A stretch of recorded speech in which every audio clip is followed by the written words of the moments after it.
This is That One Audition with Alicia Oxy. I am so excited about, I was just telling you this off mic, but I have yet to talk to somebody who has literally transitioned from the crew side of things into front of camera. Yeah. And I know I'm going to take you way back because also people are like, oh, she stepped in and was a production assistant. But you went to North Carolina School of the Arts, and then you went to Cal Institute of Arts.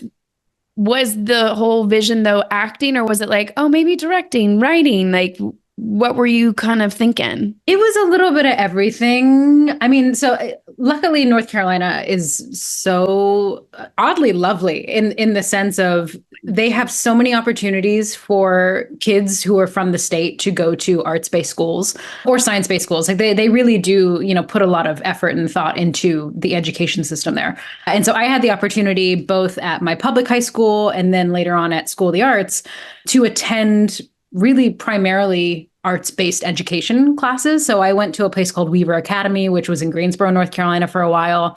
And that was really where I think like the theater world opened up for me. Aside from, I my parents are New Yorkers. I grew up going to plays. Like I knew of the arts. Yeah. But it was the first place where I was like, oh shit, like people do this for a living. Like, like this is like people get to make their life this. And that was really wild. And I think at that time, just given the nature of what they let high schoolers do, it's like you're either going to be like the person building the sets or you're going to be the actor. And I was like, well, being an actor seems way more fun. So I kind of went that route for a while, and I stayed very much so in the actor lane, which is how I got to School of the Arts, was, going through their acting program in that way. But I don't know. I've always kind of been bouncing around and back and forth. I mean, it seems like such a waste for me personally to not be involved in more than just, I don't know. I've always wanted to do more. Well, and I think that's ends up what ended up serving you. Like so many, when I talk to actors now, I consult a bunch of actors. They're like, where should I move? I should come right out to LA.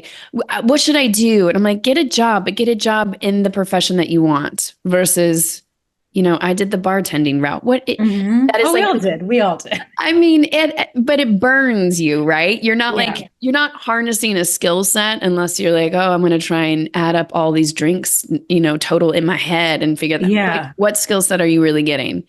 But you getting to step on. So for the listeners, you were a production assistant on Leverage, Bones, Dexter, Outsourced, Happy Endings from like 2008. So it looks like you retired from this profession at 2012. Yes. Give or take 2012. That was when I was like, you know what, I'm going to focus on one thing. And even then, I will say I didn't move completely away from assistant work. I just became a personal assistant. So that was my side hustle for years after, was being a personal assistant.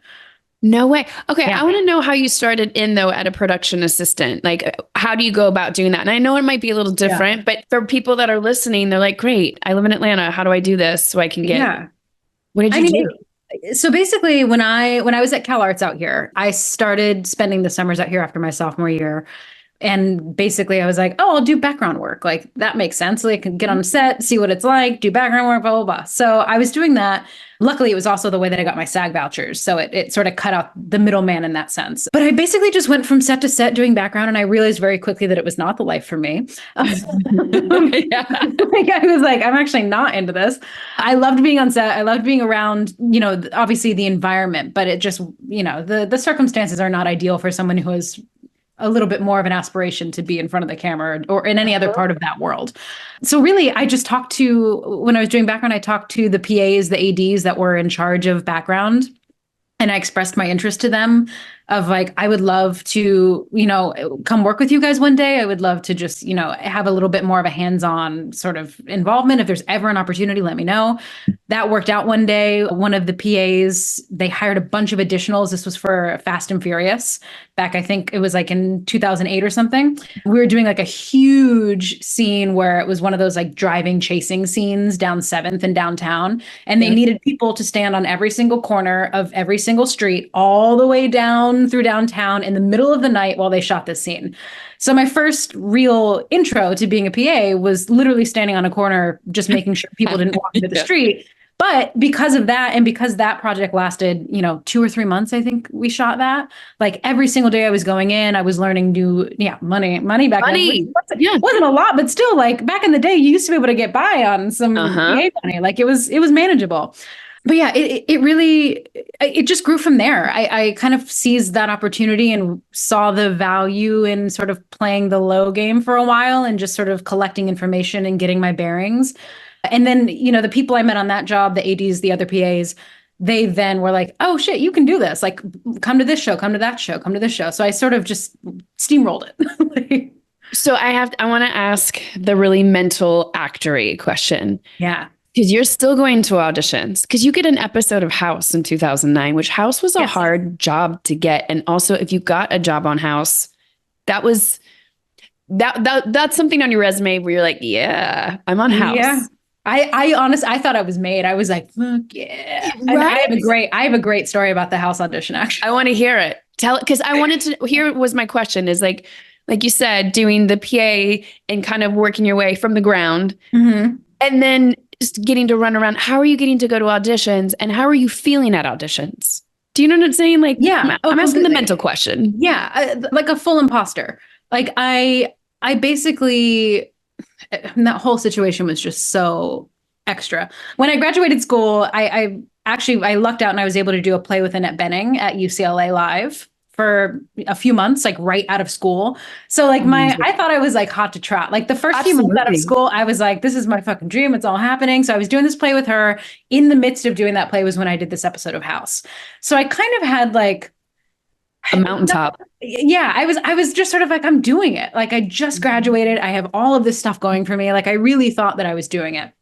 That audition in particular, it was before I realized that I'd actually gotten all of my vouchers. So I did the audition. And when I got the part, I called SAG and they're like, oh, you're not in the system. And I had to like scramble within 12 hours just to go back and like find all my vouchers, take pictures of them, send them to SAG, make sure they had the numbers, like had to do all of this legwork just to be like, no, I have these vouchers. I swear to God. And then eventually they got in the system. I mean, it was like it was 24 hours of like, is it going to happen? Is it not going to happen? Just back, forth. That was so stressful. And then of course, on top of it, I had to pay to join to be able to do the roles. So then I did all this legwork and then had to pay the cost. And then luckily got the role, but the plot thickens on it. So in my mind, because I'm new to the industry, I don't really know like what you're allowed to say, what you're not allowed to say. So me being excited, I, of course, tell my parents. My parents then go on and tell someone who works at a local newspaper. The newspaper then reaches out to me and is like, we'd love to do a story on you about this local girl who's like going to be on an episode of House. Because again, at the time, it was like the show.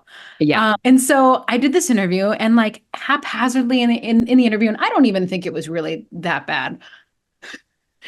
They asked me, they were like, so is this going to be something you're going to be a part of for a long time? And I was like, well, I mean, the character is a med student.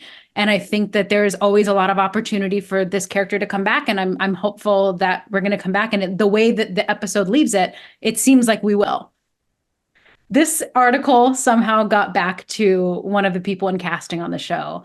And I got the most scathing email of my life from this casting director. Oh no. I can't remember if it was one of the directors or associates. I honestly don't even remember who did the show at this point. It could have just been somebody who was there working it part-time. It was an email basically being like, how dare you assume your part on the show is going to be more, like you had no right to say anything more than that. Like there's legalities and things and showrunners. Like she basically just like berated me with all of these things of like, this has to happen first and that has to happen first. And how dare you say this without approving it? And you can't be giving interviews like this to people with information that isn't true. Like and of course, like, I'm just a little idiot. Like, I'm a little idiot right out of college, just excited to have a job, thinking like the world is my oyster, the door is open. Like, I could totally go back to this show. So I found out what fueled that even more, aside from this article, was that at the time I was trying to get an agent. And so the agent was like, what have you been up to? I told him I'm doing the play with Annette Bening. I also did an episode of House. I'm pretty sure that there's a chance that I could go back. Like, I'm a med student. It's a show about doctors. And in that season in particular, House was back in school because he had to be recertified. So I was like, there's plenty of opportunity for me to be there. that conversation that he had with her, I think maybe like stoked the fire a little bit. And I think she thought that I was going around telling people that I was now like a new main character on the show, or that I was going to be on the show more than I was. And then the article on top of it just added so much fuel to this fire. And I just remember getting this email and being on the phone with her. And I was just like, I don't know if I'm built for this. I was like, I don't know if I'm built for this type of like feedback and lashing. Like, it's wild how important people assume something is. And you're just like, I didn't know. I'm so sorry. Versus also the assumption too, where you're like, can you just talk to me about it? Also press, like I even said to you before this, we edit these interviews. If anything comes out that's not meant to like come out, but press will run with stuff. And then you, as the public figure, as the artist, end up falling on the sword, being like, no, that was taken out of context. That wasn't like this. It was a hopeful actor. Every actor is hopeful. Every single audition you get, you're like, could this possibly keep going? Could I have a job for more than 2 days? Please. Oh my God, I get the sides and I'm like, I'm already building my life and like what house I'm going to buy. I'm just like, you just run away with it. It's part of being a creative and somebody who's super imaginative. Like you just roll with it. So that's a hell of that's a hot fire situation to go from like such a mountaintop into like a cold watered valley moment. Yes. Do you know if you've been back in for that casting, or did you trauma block it out of your brain where you're like, I don't even remember who it was? I trauma blocked it pretty good. I actually, a couple years ago, I went back to see if I could find her name on IMDb, and I couldn't for the life of me connect who it was. Good. Which is honestly great, because to be fair, like, listen, I give people the benefit of the doubt. Like, she could have been having a bad day. It could have been that there's a lot of like, I have no doubt that there were other elements at play that maybe fueled the reaction in the way. Yeah, completely. But I mean, well, we're going to get to later where, I mean, within 6 years, you literally have a gazillion reoccurring. So it's all good. We all have those it worked out of learning where you're like, oh, well, because it's so funny. You're like, I might come back. And then as I'm doing research, I'm like, can you do any more shows in a span of 4 years? I could try. I mean, we'll get to it, but wow. Yeah. I love this. I love that. Okay. I want to bridge the gap where you're being a production assistant, like I said, on all these amazing shows, but I have to land at happy endings. Yes. That is your last kind of where you decide, yes, you went off and personal assisted, but the relationships that you made on that. Yes. That's what I talk about all the time. And I feel like people are always, yes, acting is definitely, you have to have talent. Yeah. But a big part of this industry is planting the seeds and then watching those seeds and relationships grow. And if you're not an asshole, you can have a career. Yeah. Completely. So I would love to hear happy endings, because immediately after that, you did Why Won't You Talk to Me with a lot of the cast. Mm-hmm. How were you able to nurture these relationships to then get them to come do a project for you? Yeah. I mean, honestly, the best part about that particular project was that we shot it over lunch every day on set. You shot it your Why Won't You Talk to Me? Yeah, we shot it during happy endings at lunch when they weren't working in between scenes. It was literally, I think the incredible thing about that show, aside from just being like so ahead of its time in terms of, the style of comedy and just the dynamic of that cast and the way the show was put together, it really felt like it was like lightning in a bottle. And the people who were involved, from the creative side, the writers, the EPs, all the way down through the crew, all the way into the cast, like I still am in touch with 99.9% of those people. And or if I saw them, I'd be like, holy shit. Like it was one of those experiences where you're like, oh, this is how you do it right. Like this is literally how it's done correctly. And I think the only reason why it was my last, I mean, and I don't know if I've ever quite put these pieces together like this, but I do think the reason why it was maybe my last PA job, aside from moving into being more of a personal assistant, like it really did kind of give me the foundation and confidence to know that I could be creative and have it be received well. And to know that there were people around me who also believed in the things that I thought were funny and that I thought were cool to do. Like the feedback from those people who worked on that show was just so encouraging and warm and supportive, and continues to be. Whenever I do anything, I still hear from them. Like, well, so it's great. You worked with Damon. Where did you come up with this concept of like, why won't you talk to me? You're so funny. So so ridiculous. I just would love to peek inside your brain for a second. But it's like you're on set with all of them. And then I would just love the soft elevator pitch where you're like, hey, Damon, I have an idea. I'm wondering if we could do this thing. Yeah. How did it come to fruition? It was basically Eliza Coop, who is one of my dear friends, who's also on the show. She and I were just sitting around one day and she was talking about Michael Fassbender. And she just like kept talking about him. And I was like, it's so funny because I think there was some event we were going to that week and like he might have been there. And it turned out that he wasn't. And we were both kind of bummed. But it was this idea of like, oh, well, we don't need to meet Michael Fassbender. We could just have a relationship with Michael Fassbender regardless. And so we came just this absurd idea of like, well, what if she was so insane that she printed out a picture of him and just he had his own life. Like he wasn't even just a picture that she carried around. The picture itself was its own moving force that talked to other people.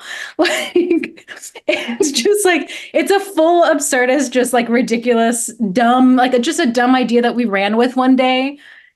And it worked. Like, and everybody I think thought it was so ridiculous that they're like, yeah, I'll do something on it. Sure. Like, I mean, we got Alicia Cuthbert to get a massage from a photo of Michael Fassbender. Like, what's happening? It's so ridiculous. It's so ridiculous. But I also feel like when you as a creative step into a place of actually creating something that you put out and you see the whole process of it, also you being a PA, I'm wondering what shifts.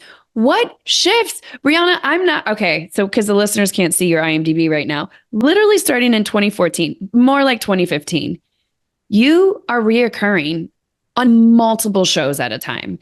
Nashville, Hindsight, Gracie and Frankie, Outcast, Supergirl, Sorry for Your Loss, Agents of S.H.I.E.L.D, The Walking Dead.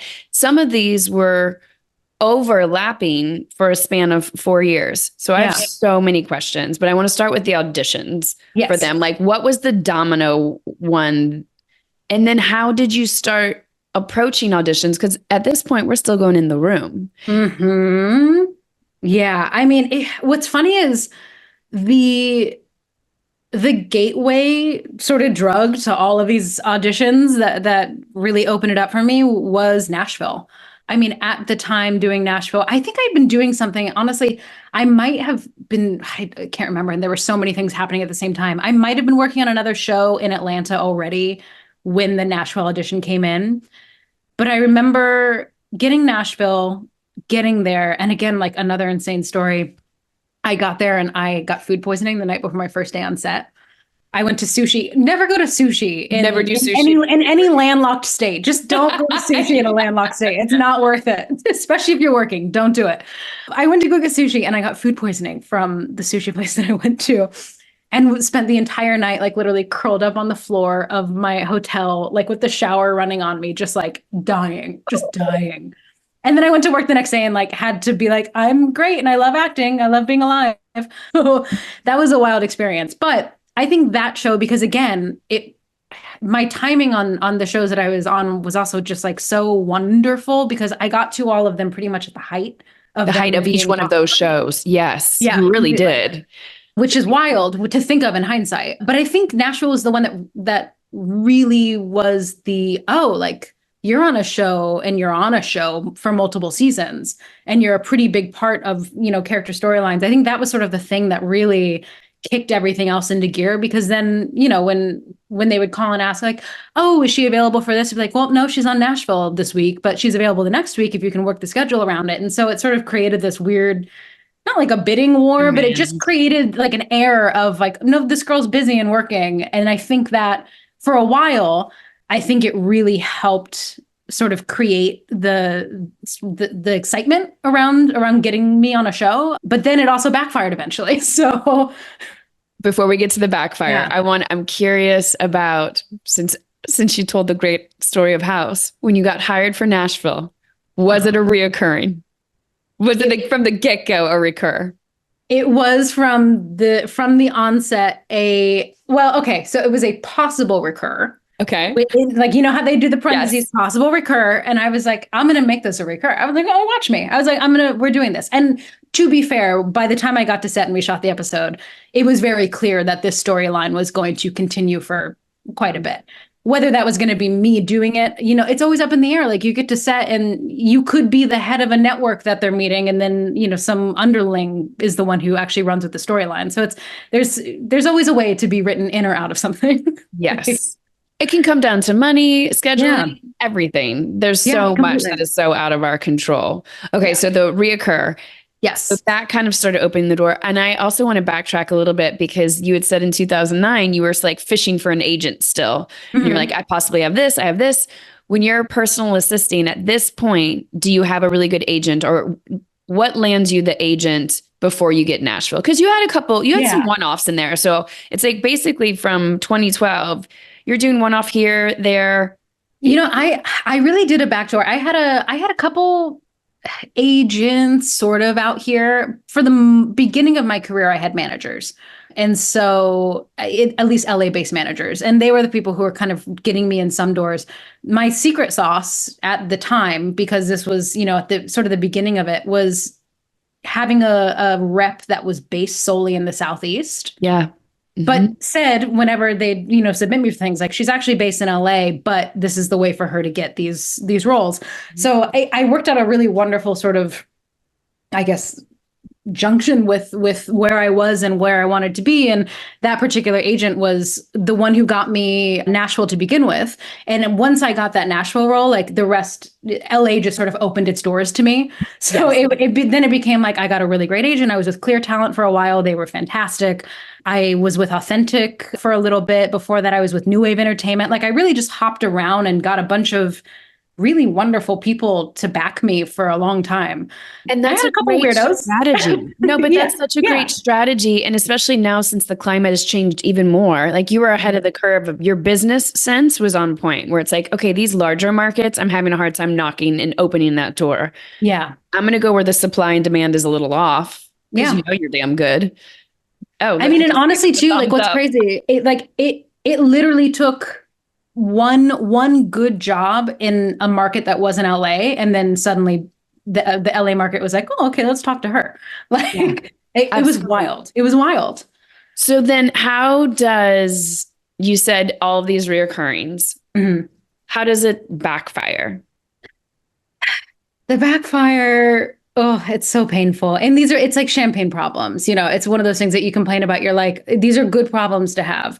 For a while, when I was on Agents of S.H.I.E.L.D., they were in first position for a good chunk of the seasons that I was on the show. And rightly so. I mean, they were paying me good money, and I was on a lot of episodes. So, like, of course. But at the same time, it then takes you away from other projects, even if one day overlaps on a project. And there were 3 or 4 times over my time on Agents of S.H.I.E.L.D. where I was up for really, really good projects and really good movies. And it couldn't work because of a day, because not even because I was working, but because of a hold. Like, it just was one of those things where they didn't want to take the risk. And that you get to that point where you're like, I am the choice. And yet it's not happening for me. Like, okay, cool. You're like, great. I know that you want me there, but I can't be there because I'm, rightly so, working and happy on another show. But still, you want to be able to do everything that people want you for. And also, you waited for a long time to get to that point. So then all of a sudden, to be the one that's being chosen for great things. Yeah. And mind you too, like, it's not like I'm making bank at these particular, sections of my career. Like, I'm a working actor. So I'm like, I also need money, and I would like to make the money from your show.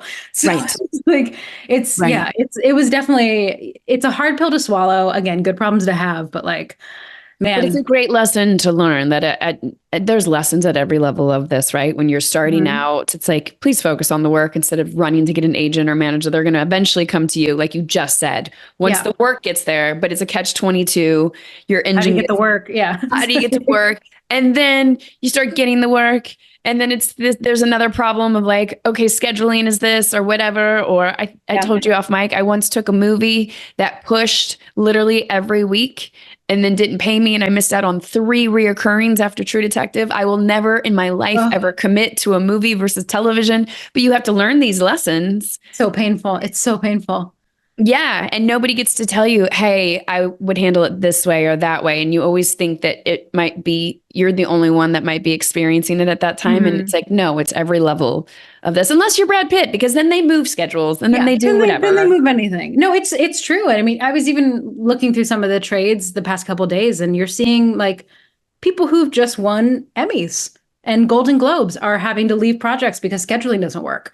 And you're just like, oh, cool. You're like that. So this is going to keep going. This whole cool. Great. That's my stress is already. Can I ask, what is one of the ones that got away? One of my favorite stories, I'll preface it with this. One of my favorite journeys that has been shared on this podcast is Paul Adelstein. He had a 1-day conflict on a movie he was doing with a pilot that he got and he was so excited to do and he couldn't do.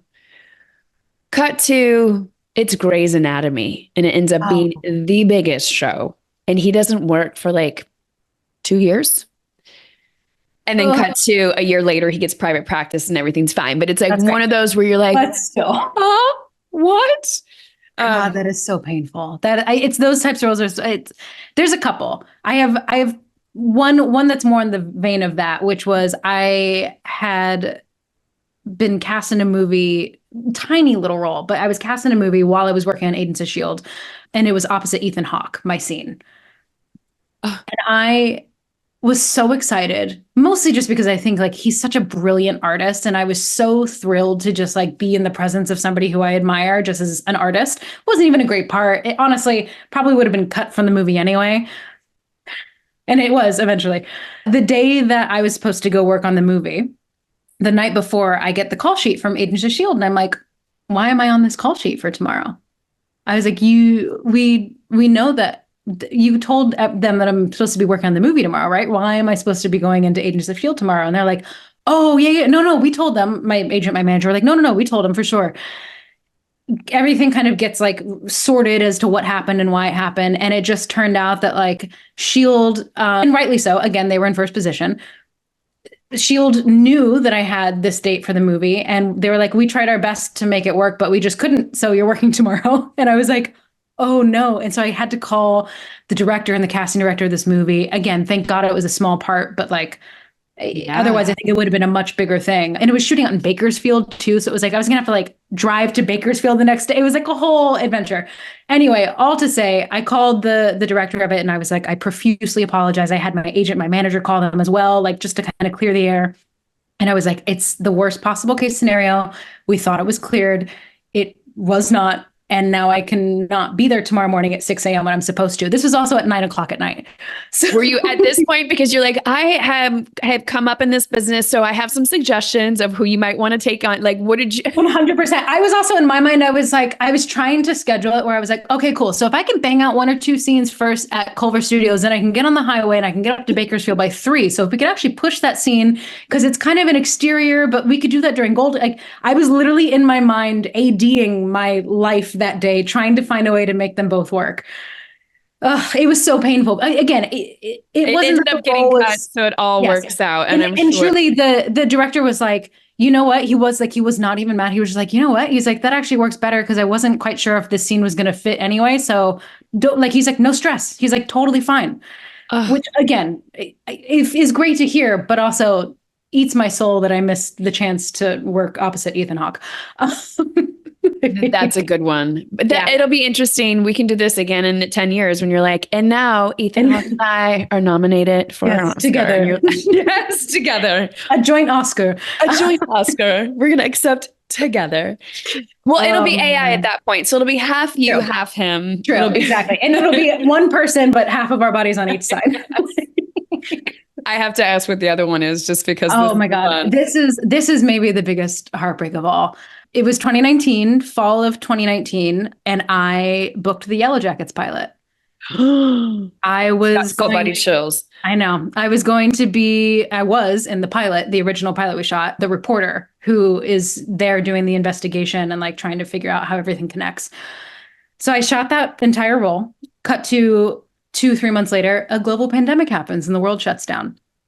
Over the course of everything being shut down, obviously things change, storylines change, budgets change, the immigration policies for a lot of countries change. So you couldn't just fly to Canada on a whim and be a guest star.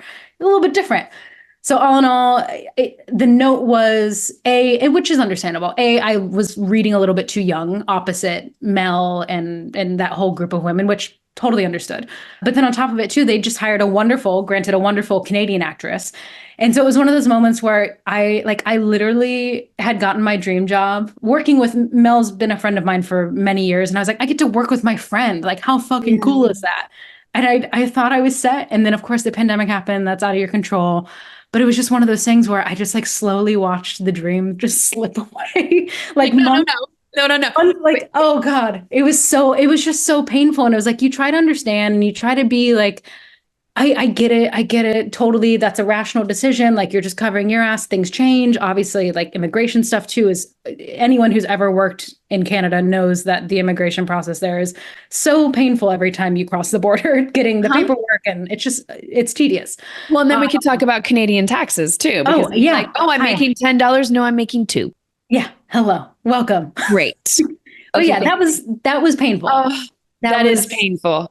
Well, then I'm glad that you took your pain and turned it to your phone, because your videos during the pandemic were epic. They were so ridiculous. Millions of us agree. They were epic.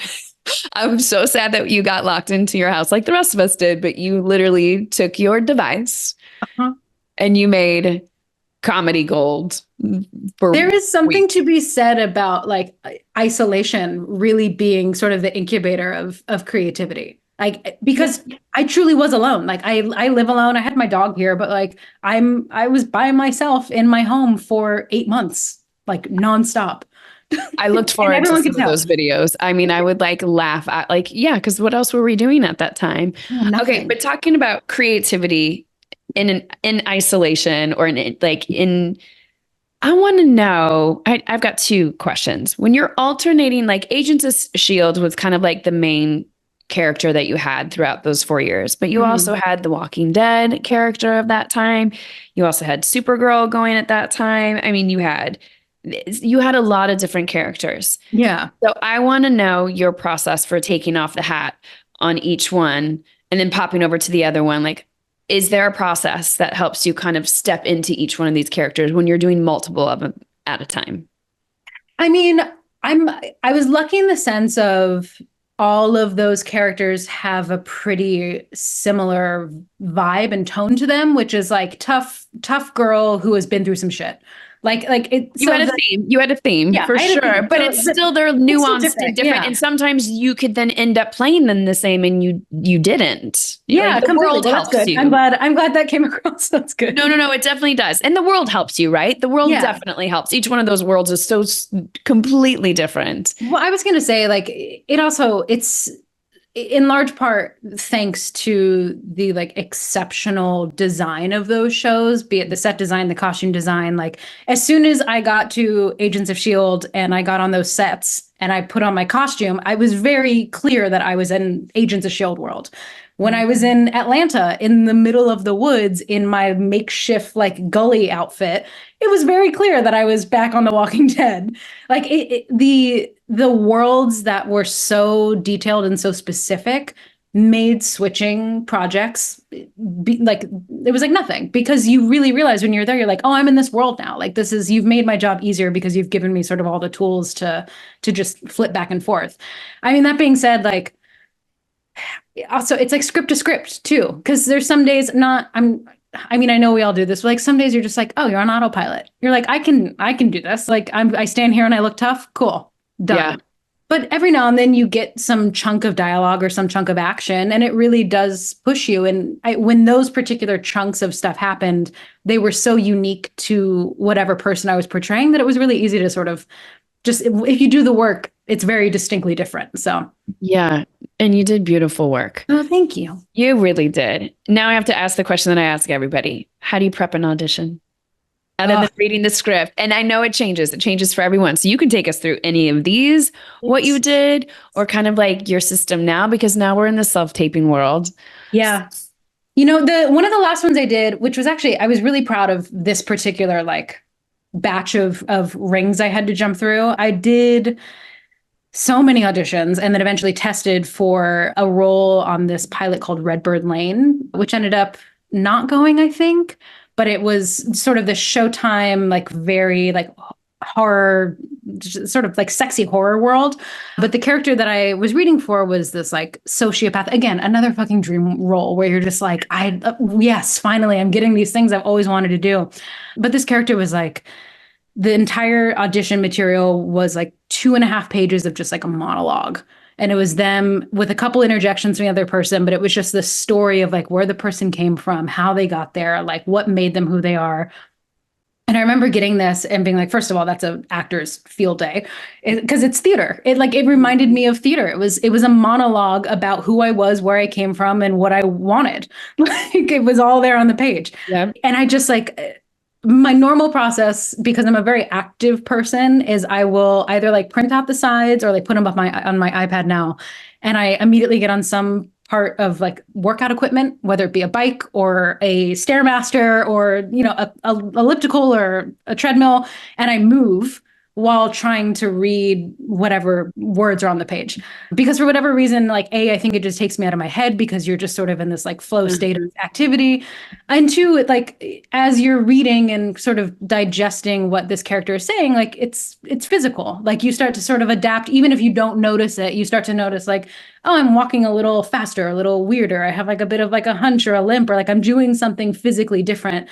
And I think for me personally, getting it on its feet in that way out the gate just helps me inform a little bit more of like the physicality of someone.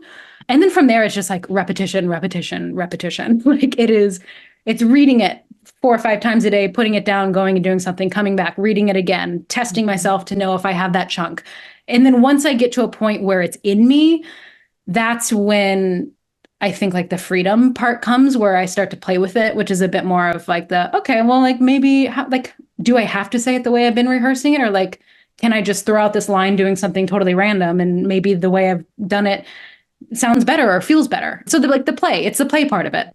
Yeah. And then usually by the time I go back to the audition, the actual like audition, I've found some happy medium where I'm like, this is enough play, this is enough movement, this is enough of everything. And then the audition happens. And of course you freeze and you're like, oh, fuck, what was I supposed to do? You're like, oh shit. Right. And you sort of like vomit out one take. And then you like, you're kind of in the right space. And then hopefully by the second take or, you know, whatever tape you're doing, you can like get it out in the right way. But that's like my ABCD to get it to someone. I love it. And are you enjoying the self-taping? Because you're so comfortable, I think, creating stuff on your own. Are you do you miss the in-room? Are you liking the Zoom calls? Where are you landing with this new climate? I've always hated my phone. Like learning to be on Zoom was a really big learning curve for me because I was just like, I fucking hate this. I was like, I can't see you. The vibe is off. Like, I don't know what is happening. Obviously, like technologically, it's gotten a little bit better. But like early days of Zoom, everyone was cutting each other off all the time because there's no rhythm to it. So I feel like that's been hard. But there's like a catch to it. I feel like I do my best work when I have more control over it in terms of the circumstance and how I get to present it. But I also know that like 99.9% of my relationships with people are built in the room. And it's from me, you know, going into a space and getting to know someone and smiling, even if it's like not that we have this like long conversation, because 99.9% of times you don't, like it's just in and out, but it's the vibe. It's like you put your presence in the room and someone could just go like, oh, I really liked her thing. Like whatever that was, I liked it. And I like bring her in for something else. So that I do miss because I think that's such a huge factor of what we do, which is connect with other people. So 100%. I miss going into the room, but the Zoom of it all, the glitches, this, that. I'm like, I'd rather just tape. But if you and I want to have lunch, totally come roll by your office. I will say though, I am grateful for the audition process because I personally I get really red blotchy anxiety nerves. You do? What do you do God. for it? I do too. I used to get them a lot when I was younger. And also when I get emotional, I get them. So when it's an emotional scene and I get it, I'm like, great. Totally. But when I'm getting them and I feel totally fine, I'm like, what's happening right now? Like, what is I know. It's wild. What do you do for it?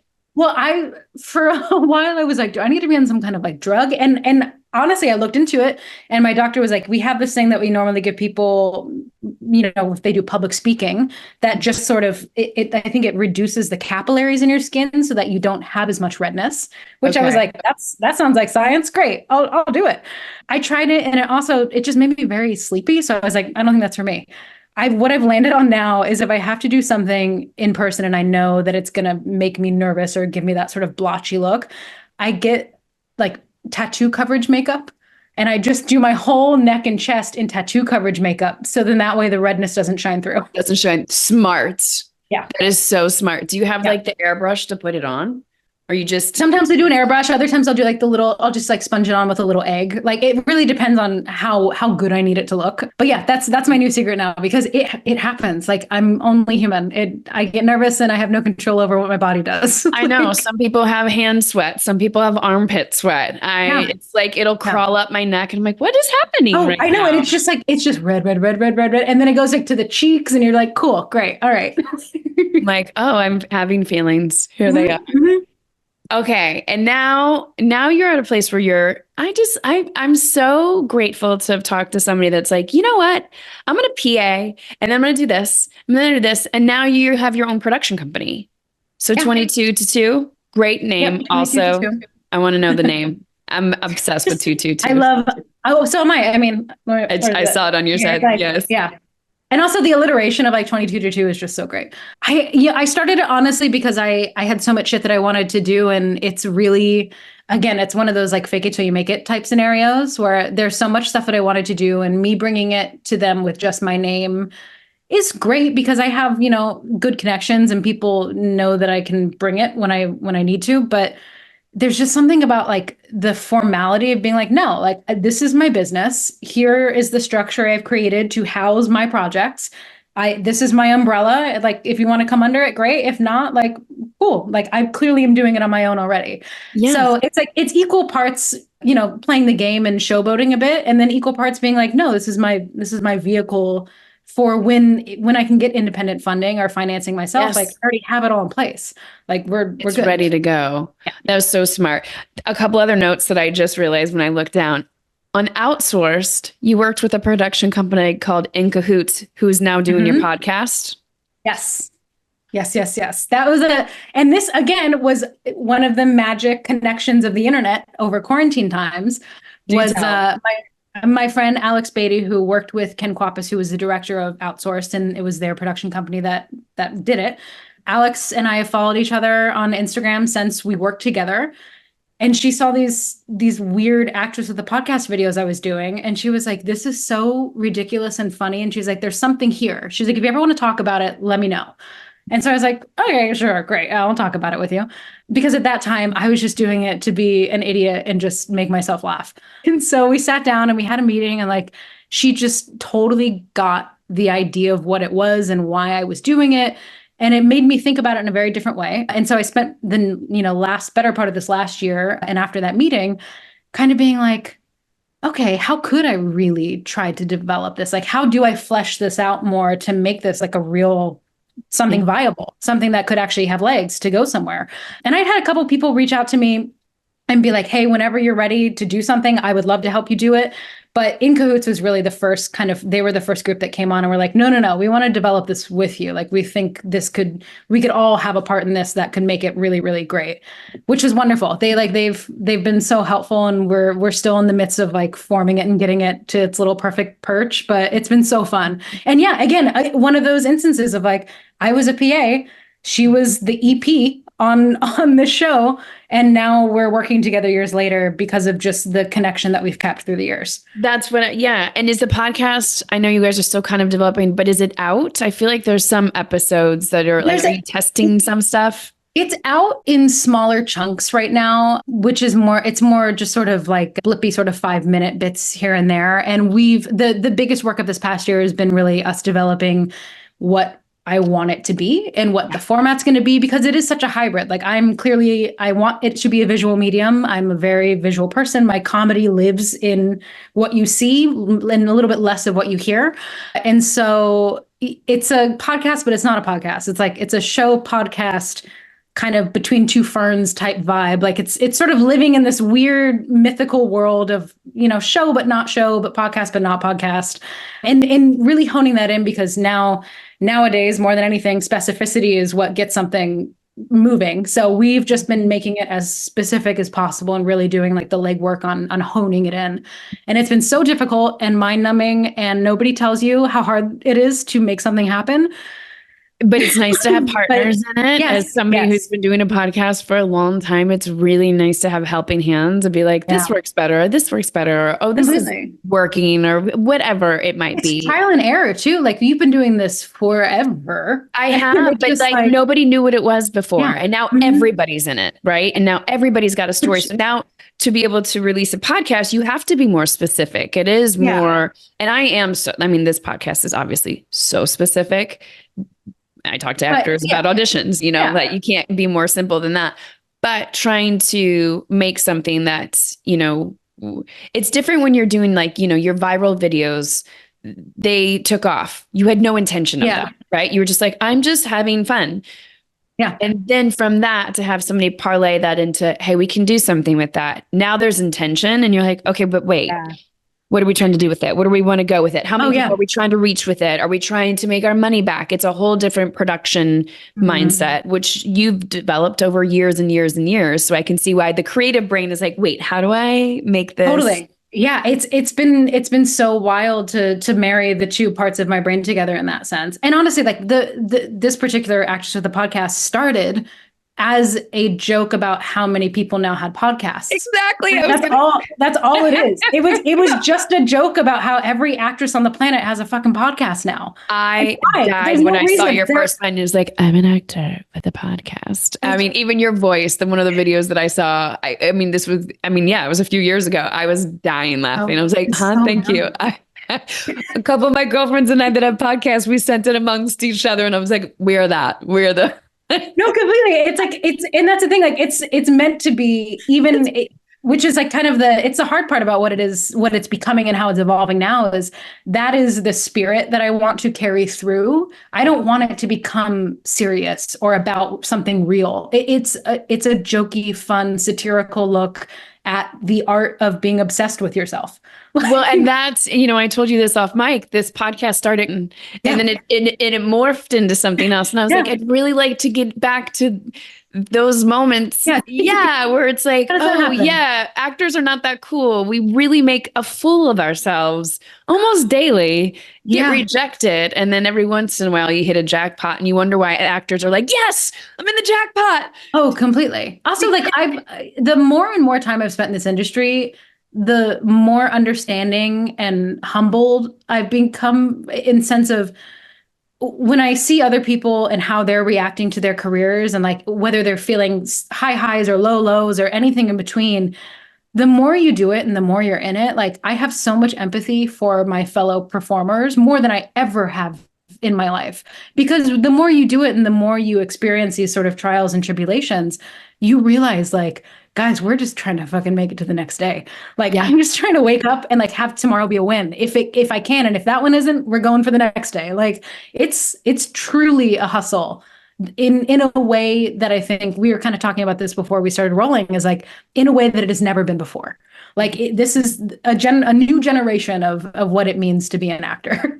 And you have to do multiple things. You have to be like, you have to have your own production company. You have to have, content that you're trying out. You have to be trying at lunch to be like, should we make this funny little thing and see what happens? Yeah. You have to, unfortunately, as much as it drives me crazy, have your phone in your hand sometimes and be putting out funny content, because you just never know who might see it. Like, and what a ride you've had. It's been such an honor.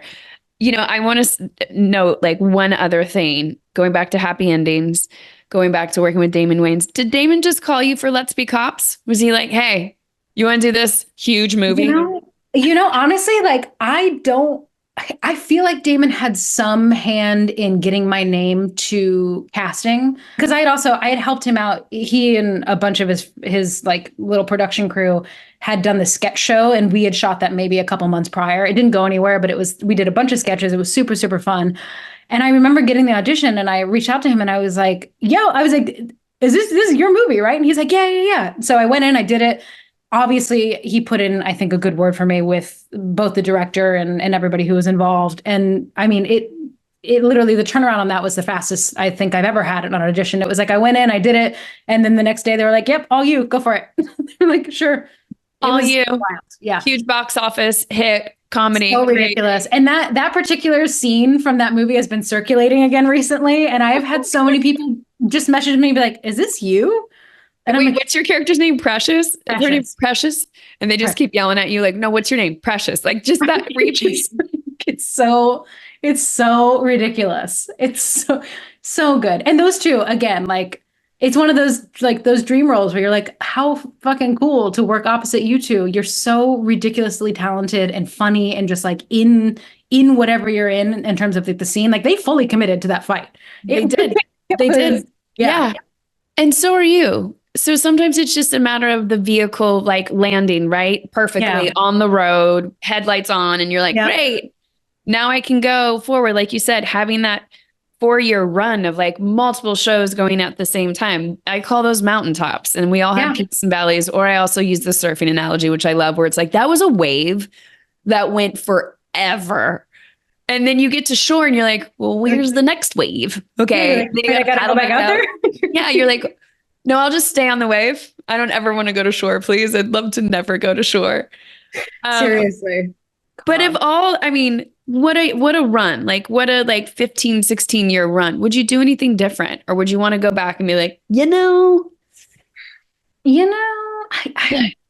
if I would necessarily do anything different in terms of career. I think kind of I would just maybe put a little bit more focus on the community aspect of it, like your friends, the people you work with, like keeping up those connections and those relationships with people.